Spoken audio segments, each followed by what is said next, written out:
लोग उसे बस किसी तरह मारना चाहते थे। ये बदरिया जो कभी किसी का समोसा तो कभी किसी की रोटी चुरा लेती थी, क्योंकि उसके भूखे बच्चे उसका इंतजार करते थे।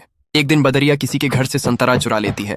तभी ये आदमी बदरिया को पकड़कर उबलते हुए तेल में डाल देता है। बदरिया बेचारी तड़पते हुए भागती है। इधर बदरिया का पति किसी की परवाह नहीं करता था।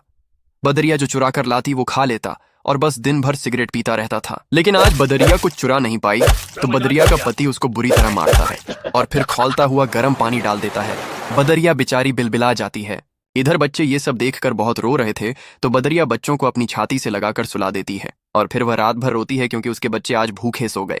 और सुबह होते ही बदरिया फिर खाना लेने जाती है। तभी उसका सिगरेटबाज पति उसके एक बच्चा को बाजार ले जाकर मांस की दुकान पर बेच देता है। इधर जब बदरिया घर आती है तो एक बच्चा कम देखकर घबरा जाती है।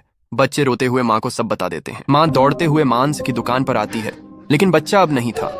माँ फूट फूट कर रोती है और अपने बाकी बच्चों को लेकर जंगल चली जाती है और फिर एक नदी के किनारे घर बनाती है। बच्चे भूख से बिलबिला रहे थे तो माँ खाना लेने चली जाती है।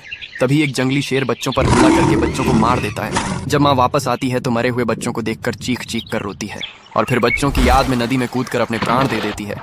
लेकिन आपने फिर भी इस माँ के लिए लाइक और सब्सक्राइब नहीं किया।